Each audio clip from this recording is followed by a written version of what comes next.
السلام علیکم ورحمۃ اللہ۔ جی میرے پیارے بھائیوں، رفع الیدین کے حوالے سے مفتی جناب مسعود صاحب کا یہ ایک ویڈیو کلپ، جس میں مفتی مسعود اس بات کو تسلیم بھی کر رہے ہیں کہ رفع الیدین ثابت ہے، اور اسی طرح مفتی مسعود اس اپنی ویڈیو کے اندر یا اس کلپ کے اندر کچھ مزید باتیں بھی رفع الیدین کے حوالے سے کرتا ہے۔ یہ تمام باتیں میں انشاءاللہ تفصیل کے ساتھ مفتی نے کیا کہا اور اس کا کیا جواب ہے۔ ایک صاحب مجھے کہنے لگے کہ یہ کوئی ایسی صحیح متفق علیہ حدیث دکھاؤ جس میں آتا ہو کہ نبی نے رفع الیدین کے بغیر نماز پڑھی ہو۔ اب دیکھیے، سوال مولی اور جواب گاجر۔ سوال ہوا کہ نبی علیہ الصلوۃ والسلام کی وہ حدیث دکھاؤ کہ آپ صلی اللہ علیہ وسلم نے بغیر رفع الیدین کے نماز پڑھی ہو۔ الحمدللہ یہ دعویٰ ہے میرا کہ پیارے نبی علیہ الصلوۃ والسلام نے ایک نماز یا ایک نماز کی ایک رکعت بھی رفع الیدین کے بغیر نہیں پڑھی، اور اس لیے ہم مسلمانوں کو یہ گزارش کرتے ہیں کہ پیارے نبی علیہ الصلوۃ والسلام نے اپنی امت کو یہ حکم دیا، صلو کما رأیتمونی اصلی، نماز اس طرح پڑھنا جیسا کہ مجھے پڑھتے ہوئے دیکھا ہے۔ اور آپ صلی اللہ علیہ وسلم کی نماز یعنی نماز نبوی تو پیارے نبی علیہ السلام نے رفع الیدین کیا، نماز کے آغاز میں بھی، رکوع کو جاتے ہوئے بھی، اور رکوع سے سر اٹھا کر، اسی طرح 3 یا 4 رکعت نماز میں تیسری رکعت کے آغاز میں پیارے نبی صلی اللہ علیہ وسلم نے رفع الیدین کیا۔ لیکن اس رفع الیدین کے حوالے سے مقلدین کا، دیوبندیہ البریلویہ کا کیا کہنا ہے کہ جناب کبھی کہا جاتا ہے نعوذ باللہ کہ رفع الیدین شریر گوڑوں کی دمیں ہیں، اور یہ بات دیوبندی بھی کہتا ہے اور بریلوی بھی کہتا ہے۔ کبھی جاہل عوام یہ کہتی ہے کہ رفع الیدین اس لیے کیا جاتا تھا کہ وہ لوگ بغلوں میں بت رکھ لیا کرتے تھے، اور یہ کہا جاتا ہے دیوبندیہ اور بریلویہ کی طرف سے کہ رفع الیدین متروک سنت ہے، یا یہ کہ رفع الیدین چھوڑ دیا گیا تھا، پہلے تھا بعد میں چھوڑ دیا گیا۔ اب یہاں اس مفتی صاحب کا حال بھی یہ ہے۔ سوال ہوا کہ وہ حدیث دکھاؤ جس میں نبی علیہ الصلوۃ والسلام نے بغیر رفع الیدین کے نماز پڑھی ہو۔ اب سوال کچھ اور ہے اور اس پر جواب یا سوال پر سوال وہ کچھ اور ہے۔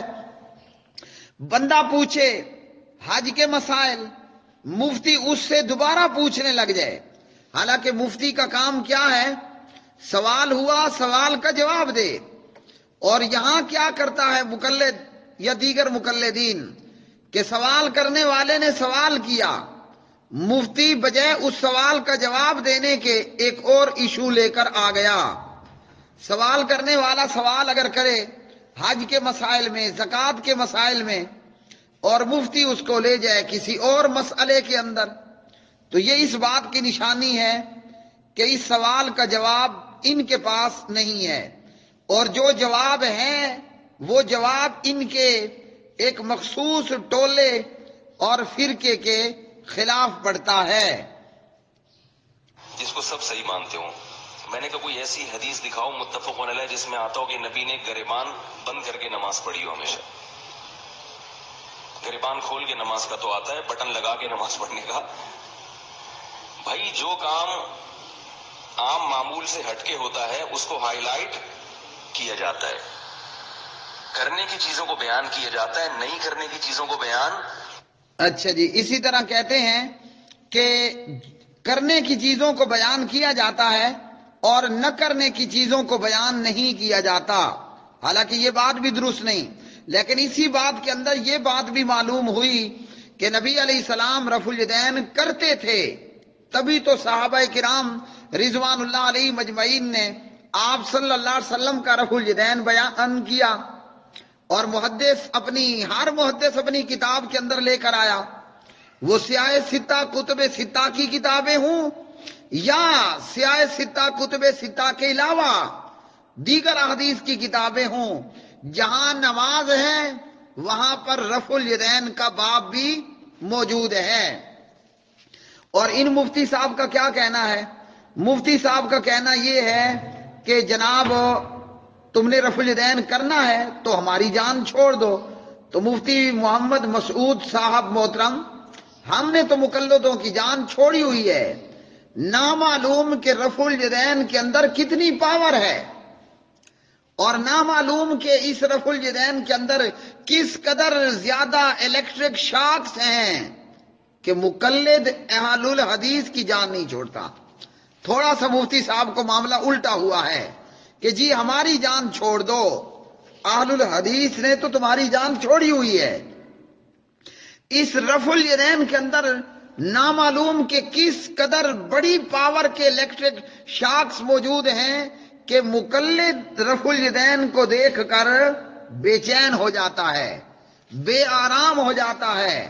اور مقلد الیاس گمن کہتا ہے کہ جناب اہل الحدیث کا رفع الیدین وہ اناڑی ہے اور شوافے کا رفع الیدین وہ کھلاڑی ہے۔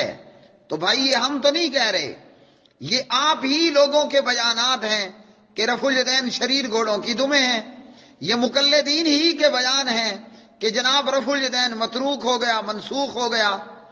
تو اہل حدیث جو رفع الیدین کرتا ہے اور اس رفع الیدین سے البریلویہ اور الدیوبندیہ کو اس قدر تیز اور اس قدر زیادہ پاورفل الیکٹرک شاکس کا سامنا کرنا پڑتا ہے کہ مقلد بے چین ہو کر اہل حدیث کے پیچھے پڑ جاتا ہے۔ ہم نے آپ کو چھوڑ رکھا ہے۔ اسی طرح یہ کہتے ہیں کہ رفع الیدین کی احادیث زیادہ ہیں اور نہ کرنے کو بیان نہیں کیا، اور جو بیان کی جاتی ہیں میں کہتا ہوں وہ بھی سن لیں کہ وہ روایات سندن صحیح نہیں ہیں۔ تو کرنے کی روایات صحیح ہیں اور زیادہ بھی ہیں، نہ کرنے کی روایات ایک تو سندن صحیح نہیں اور دوسرا صریح نہیں، ان کے اندر صراحت ہی نہیں ہے۔ رکوع سے اٹھنے اور رکوع کے جانے کا ذکر ہی نہیں ہوتا، اور اس روایت کو رفع الیدین پر چسپاں کرنے کی کوشش کی جاتی ہے۔ نہیں کیا جاتا۔ رفع الیدین کرنے کی حدیثیں زیادہ ہیں، اس لیے کہ وہ ایک عمل ہے، کیا ہے جس نماز۔ تو میرے پیارے بھائیوں، یہ مقلد مفتی مسعود صاحب فرما رہے ہیں رفع الیدین کرنے کی احادیث زیادہ ہیں۔ میں تمام کلمہ پڑھنے والے مسلمانوں نمازیوں کو کہوں گا، بھلے وہ دیوبندی ہے بھلے بریلوی ہے، تو حق وہ ہے کہ جس کو مقلد کو مانے بغیر بھی کوئی چارہ اور کوئی دوسری راہ نہ ہو۔ تو یہ مقلد مفتی ہے، اہل الحدیث نہیں۔ کیا کہتا ہے کہ رفع الیدین کرنے کی احادیث بہت زیادہ ہیں اور نہ کرنے کو بیان نہیں کیا۔ تو اس لیے اے نماز پڑھنے والوں، اپنی نماز میں رفع الیدین کو بھی شامل کر لو، اپنی نماز کے اندر رفع الیدین کو بھی شامل کر لو۔ نماز میں نبی نے رفع الیدین نہیں کیا، صحابہ نے اس کو بیان نہیں کیا۔ مفتی صاحب مقلد مفتی مسعود صاحب فرماتے ہیں جس نماز میں پیغمبر نے رفع الیدین نہیں کیا، صحابہ نے اس کو بیان نہیں کیا۔ اللہ کے بندے ہو، اگر صحابی یہ بیان کر سکتا ہے کہ نبی علیہ السلام نے گوبر سے استنجا کرنے سے منع کیا، آپ نے ہڈی سے استنجا کرنے سے منع کیا، پیارے نبی نے ہمیں ذرا ذرا تعلیم دی ہے، اگر صحابی نے دیکھا ہوتا کہ رفع الیدین نہیں کیا تو کیا خیال ہے کہ وہ پیغمبر کا عمل بیان نہ کرتا؟ جبکہ ایسا نہیں ہے، لیکن اسی بات کے اندر یہ ثابت ہوا کہ رفع الیدین کرنا تو بیان ہوا ہے، رفع الیدین صحابہ نے نہ کرنا بیان نہیں کیا۔ اور جو کوئی ایسی روایت لائے گا یا تو وہ رفع الیدین سے متعلقہ نہیں ہوتی، جیسے وہ شریر گھوڑوں والی روایت، یا پھر وہ رفع الیدین صریح اور صراحت کے ساتھ، صحیح اور صریح صراحت کے ساتھ نہیں ہوتی۔ رہا یہ مسئلہ کہ نہیں کرنے کا عمل زیادہ ہے، اس کی دلیل صحابہ کا عمل ہے۔ امام ترمذی نے، جو امام بخاری کے شاگرد ہیں، جہاں رفع الیدین کی حدیثیں ذکر کی ہیں نا، تو وہاں نیچے مفتی صاحب کا یہ کہنا کہ امام ترمذی یا دیگر محدثین جہاں کرنے کی روایات لائے وہاں نہ کرنے کی بھی روایات لائے، تو محدثین نے تو حدیث کو جمع کر دیا۔ اب دیکھا یہ جائے گا کہ آیا وہ نہ کرنے کی روایات سندن درجہ صحت کو پہنچتی بھی ہیں کہ نہیں پہنچتی۔ اور مفتی صاحب کہتے ہیں کہ جناب سند جو ہے وہ ذکر نہیں کر دی جاتی، اور سند نہ ہو تو کچھ نہیں ہوتا۔ تو امام عبداللہ بن مبارک رحمہ اللہ فرماتے ہیں الاسناد من الدین ولولا الاسناد لقال من شاء ما شاء، یہ جو سند ہے یہ دین ہے، اگر سند نہ ہوتی تو کہنے والا جو کہتا، جو چاہتا کہتا وہ کہہ دیتا، جو اس کے من میں آتا، جو اس کے دل میں آتا، جس شخص کو جو کہنا ہوتا وہ کہہ دیتا۔ تو اس چیز کا راستہ کس چیز نے بند کیا؟ اس چیز کا راستہ بند کیا ہے کس نے؟ سند نے بند کیا ہے۔ اس لیے بہت بڑے امام محمد بن سیرین رحمہ اللہ فرماتے ہیں ان ھذا العلم دین فانظروا امن تاخذون دینکم، یہ دین، یہ علم دین ہے، اور دیکھو کہ تم کس سے اپنا دین لیتے ہو۔ تو سند کا تو بہت بڑا درجہ اور مقام ہے۔ اور اسی طرح اختلافی معاملات کے اندر کہ صحابہ نے کیا یا نہیں کیا، اور ساتھ اس سے پہلے آپ کو بتا دوں تو قرآن مجید نے ہمیں اصول دیا ہے اطیعوا اللہ واطیعوا الرسول واولی الامر منکم، اللہ تعالیٰ اور رسول پاک علیہ السلام کی اطاعت کرنی ہے اور اولی الامر کی اطاعت کرنی ہے، مسلمانوں کے حکمران یا پھر علماء امت، دونوں اکٹھے۔ تو جب کسی معاملے میں فَإِن تَنَازَعْتُمْ، تنازع ہو جائے، فی شیء، کسی چیز میں، اب فیصلہ کون کرے گا؟ اللہ اور اس کا رسول کرے گا۔ فَرُدُّوهُ إِلَى اللَّهِ وَالرَّسُولِ، قرآن کو دیکھا جائے گا، احادیث صحیحہ کو دیکھا جائے گا کہ یہ کام کرنا ہے یا نہیں کرنا، اور اس کام متعلق اللہ تعالیٰ نے اور اس کے رسول پاک صلی اللہ علیہ وسلم نے کیا فرمایا ہے۔ تو بے شمار روایات موجود ہیں، جیسا کہ مفتی صاحب نے خود بیان کیا، کرنے کی روایات کو بیان کیا، نہ کرنے کی روایت کو بیان نہ کیا، تو نہ کیا تو چھٹی ہوئی نا ان کی، کرنے کی ہے تو اللہ رسول کا فیصلہ آ گیا کہ اب رفع الیدین کرنا ہے، اور جو رسول اللہ کو فیصل تسلیم نہ کرے صلی اللہ علیہ وسلم، وہ ایمان سے بھی ہاتھ دھو بیٹھے گا۔ فلا وربک لا یؤمنون حتی یحکموک فیما شجر بینہم ثم لا یجدوا فی انفسہم حرجا مما قضیت ویسلموا تسلیما، اور تسلیم بھی دل و جان سے کرے، صرف منہ سے نہ کرے، دل جان سے تسلیم کرنے والا ہو۔ اب یہ بیان کرتے ہیں کہ حضرت ابو بکر، حضرت عمر اور عبداللہ ابن عمر رضی اللہ تعالی عنہم اجمعین سے ابن ابی شیبہ میں ہے اور فلاں میں ہے کہ جناب وہ رفع الیدین نہیں کرتے تھے۔ تو حضرت ابو بکر سے، حضرت عمر سے، عبداللہ ابن عمر سے صحیح احادیث رفع الیدین کی روایت ہیں، جیسے عبداللہ بن عمر کی بخاری مسلم کی، اور اسی طرح دیگر سے دیگر کتب کے اندر۔ تو یہ نہ کرنے والی روایات نمبر 1 تو موقوف ہوئیں، اور نمبر 2 سندن صحیح نہیں ہوئیں، جبکہ اصول کیا دیا گیا ہمیں؟ من یطیع الرسول فقد اطاع اللہ۔ شاعر کہتا ہے مصور کھینچ نقشہ جس میں اتنی صفائی ہو، ادھر فرمان محمد ہو ادھر گردن جھکائی ہو صلی اللہ علیہ وسلم۔ تو جب پیارے نبی کا فیصلہ، آپ کا عمل آ جائے تو باقی کو چھوڑ دینا چاہیے۔ اور مزید کیا کہتے ہیں؟ ہے وہ بھی یقولو، یہی قول ہے فلاں صحابی کا، فلاں صحابی کا، فلاں صحابی کا، فلاں، ان کے نام ہائی لائٹ کیے ہیں اردو۔ ہم نہیں کہہ رہے کہ آپ کریں، آپ کو اگر اس پہ اطمینان ہے آپ وہ کریں، لیکن نہ کرنے والوں کو انسان کا بچہ مان لیں آپ لوگ، صحیح ہے نا، مسلمان مان لیں، ان کو مان لیں کہ یہ بھی عاشق رسول ہیں۔ اچھا جی، مفتی صاحب مفتی مسعود کہتے ہیں رفع الیدین نہ کرنے والوں کو انسان کا بچہ مان لیں۔ ہم مفتی مسعود کو بندے دا پتر ہی مانتے ہیں۔ ہم الیاس گمن صاحب کو، طارق جمیل صاحب کو انسان کا ہی بچہ مانتے ہیں۔ دنیا کے کسی بھی اہل حدیث نے، مفتی صاحب آپ کو وہم ہوا، میرے بھائی مفتی مسعود صاحب آپ کو وسوسہ ہوا اور وہم ہوا، اور میں علاج بھی بتا دیتا ہوں، امید ہے آپ کرتے بھی ہوں گے، مزید کریں تاکہ آپ کا وہم اور وسوسہ دور ہو۔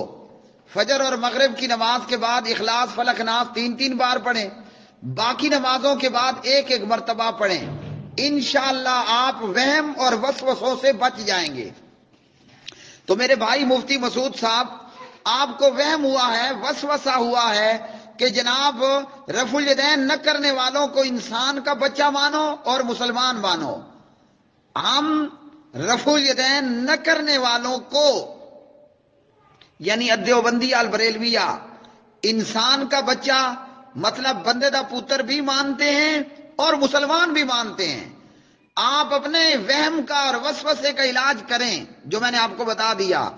اس پوری اللہ کی زمین پر کوئی اہل الحدیث آپ کو ایسا نظر نہیں آئے گا جو رفع الیدین نہ کرنے کے کارن، جو رفع الیدین نہ کرنے کی وجہ سے کسی دیوبندی کو بندے کی بجائے بندر کا بچہ مانے، کوئی کسی دیوبندی بریلوی کو رفع الیدین نہ کرنے کی وجہ سے کافر کہے۔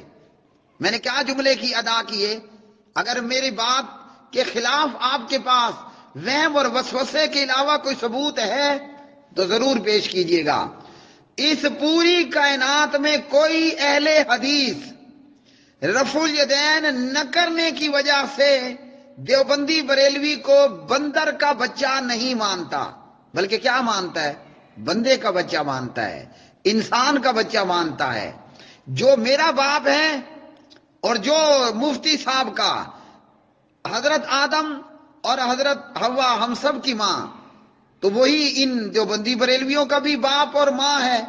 یعنی ہم دیوبندی بریلویوں کو انسان کا بچہ بندے دا پتر مانتے ہیں، اور ہم دیوبندی دیوبندیت بریلویت پر کافر ہونے اور کفر کا فتویٰ بھی نہیں لگاتے۔ ٹھیک ہے میرے پیارے بھائی، کسی اہل حدیث نے آپ کو رفع الیدین نہ کرنے کی وجہ سے نہ تو کافر ہونے کا فتویٰ دیا، نہ آپ کو رفع الیدین نہ کرنے کی وجہ سے بندے کی بجائے بندر کا بچہ کہا۔ آپ کو وہم ہوا ہے۔ ہم کسی مسلمان کو رفع الیدین نہ کرنے کی وجہ سے کافر نہیں کہتے، اور اس کے بندے یا بندے دا پتر، انسان یا انسان کا بچہ ہونے کا انکار بھی نہیں کرتے ہیں۔ آپ کو میرے بھائی وہم ہوا، میں وظیفہ تو آپ کو بتا چکا ہوں، دعا بھی کرتا ہوں کہ اللہ تعالیٰ آپ کا وہم دور فرما دے۔ اچھا، پھر امام طحاوی رحمہ اللہ کو مفتی صاحب بیچ میں لائے کہ جناب انہوں نے 3 طلاق کے حوالے سے بات کہی اور سند نہیں، کہ ان سند کے متعلق نہیں کہا، تو سند کی کیا حیثیت ہے اس متعلق تو میں آپ کو بتا چکا ہوں۔ امام عبداللہ بن مبارک رحمہ اللہ تعالی کا قول کہ جو کچھ انہوں نے سند کے حوالے سے کہا۔ اب امام طحاوی کا حوالہ کیوں دیتے ہیں؟ وہاں مسئلہ طلاق کا ہے، یہاں آپ موضوع لے کر بیٹھے ہوئے ہیں کس چیز کا؟ رفع الیدین کا۔ پھر وہی سوال مولی جواب گاجر سے پہنچ گئے آپ۔ تو میرے پیارے بھائی، امام طحاوی کا حوالہ تو ہم مقلدین کو آئینہ دکھانے کے لیے دکھاتے ہیں کہ لو جی اپنے ہی آئینے میں اپنا منہ دیکھ لو، تمہارا امام وہ کیا کہہ رہا ہے کہ 3 طلاق 1 ہے، تو گھر سے ہی دلیل دی جاتی ہے تمہیں کہ یہ ہے تمہارے ائمہ کرام کا قول 3 طلاق کے متعلق، تو وہاں وہ تمہارے نزدیک سند ہے نا، اس کی بات حجت ہے، امام ہے، تو اس لیے تمہیں یہ بات کہی گئی کہ دیکھو وہ بھی 3 طلاق کے متعلق یہ بات ارشاد فرما رہے ہیں، نہ کہ کوئی اس سے سند کی اہمیت گھٹ جاتی ہے یا کم ہو جاتی ہے۔ اور پھر کہا کہ رفع الیدین نہ کرنے والے وہ تو فلاں وقت سے آ رہے ہیں، آنے کو کبھی سے بھی آ رہے ہوں، ہم نے ان کو نہیں دیکھنا، ہم نے حدیث کو دیکھنا ہے۔ کہتے ہیں کہ نماز کی سپیڈ بڑھا دی گئی، تو جی ہاں وہ بھی دیوبندیوں بریلویوں کی نماز ہے، تیز گام کی طرح نماز۔ وہ ہمارے خطیب ہیں مفتی صاحب علامہ منظور صاحب شیر پنجاب، وہ کہتے ہیں کہ کہیں میں پروگرام پہ جا رہا تھا تو راستے میں نماز کا وقت ہوا، کسی مسجد کے قریب میں نے جا کر گاڑی روکی، اندر دیکھا تو تبلیغی جماعت والے نماز پڑھا رہے تھے، دیوبندی تھے، اور کہا کہ میں بھی شامل ہو گیا کہ چلو جماعت کھڑی ہے تو میں شامل ہو جاتا ہوں۔ مولوی منظور صاحب کہتے ہیں یہ غالباً انہوں نے پنجاب لئیے کے پروگرام میں انہوں نے اپنے اس بیان کے اندر یہ بات کہی۔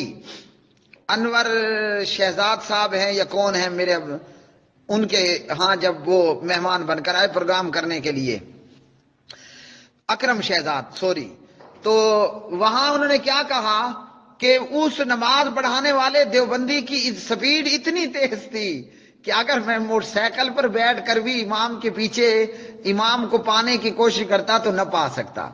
تو یہ بھی برا حشر دیوبندی بریلویوں نے کیا ہے، وہ تیز تیز دھڑا دھڑ تیز نماز، اور صحیح حدیث تو ہیں ہی ہیں، بخاری مسلم کی ارجی فصلی فإنک لم تصلی۔ آپ کو ایک روایت اور بھی بیان کر دیتا ہوں لیکن بتائے دیتا ہوں روایت ہے ضعیف۔ جب نمازی نماز پڑھ کے نماز کو خراب کرتا ہے، جیسے دیوبندی بریلویوں کی سپیڈ ہے جو مفتی مسعود صاحب خود بھی تسلیم کر رہے ہیں، یہ روایت کہتی ہے ضعیف روایت ہے، ضیعک اللہ کما ضیعتنی، اللہ تجھے ضائع کر دے، میرے لفظوں میں ہو تو برباد ہو، تو ہلاک ہو، تیرا ستیہ ناس ہو، تیرا ککھ نہ رہے۔ ضیعک اللہ، اللہ تجھے ضائع کرے، کما ضیعتنی، جیسے تو نے مجھے ضائع کیا۔ یہ کون ہے؟ یہ نماز کہتی ہے دیوبندی بریلوی جیسے نمازیوں کو۔ تو میرے پیارے بھائیوں، مفتی مسعود صاحب کی یہ ویڈیو اور اس کا جواب، خلاصہ یہ ہے کہ یہ وہم ہے یا وسوسہ ہے یا دھوکہ دیا جاتا ہے کہ جناب رفع الیدین نہ کرنے والوں کو انسان کا بچہ نہیں مانتے اور رفع الیدین نہ کرنے والوں کو مسلمان نہیں مانتے۔ ہم رفع الیدین نہ کرنے کی وجہ سے کسی کو کافر نہیں کہتے، ہم رفع الیدین نہ کرنے کی وجہ سے کسی کے انسان کا بچہ ہونے کا انکار بھی نہیں کرتے۔ تو دیوبندی بریلوی مسلمان بھی ہیں، انسان کے بچے یعنی بندے دے پتر بھی ہیں۔ صرف ہماری گزارش یہ ہے کہ اس رفع الیدین کو جو نبی علیہ السلام کی عظیم سنت ہے، اسے شریر گھوڑوں کی دمیں کہنا چھوڑ دو۔ مفتی صاحب اگر درس دینا ہے رفع الیدین متعلق تو مقلدین کو دیجئے، الیاس گمن کو بتائیے، مماتیوں، حیاتیوں، ربڑیوں، چشتیوں، پتھریوں، یہ جتنے مقلدین ہیں ان کو بتائیے کہ نبی علیہ الصلوۃ والسلام کی سنت رفع الیدین کو شریر گھوڑوں کی دمیں کہنا چھوڑ دو۔ رفع الیدین نماز کے آغاز میں قبل الرکوع بعد الرفع من الرکوع بعد الرفع من الرکعتین کو شریر گھوڑوں کی دمیں کہنا چھوڑ دو، بغلوں میں بت رکھنے والی بات چھوڑ دو، منسوخ اور متروک کہنا چھوڑ دو۔ وآخر دعوانا الحمدللہ رب العالمین۔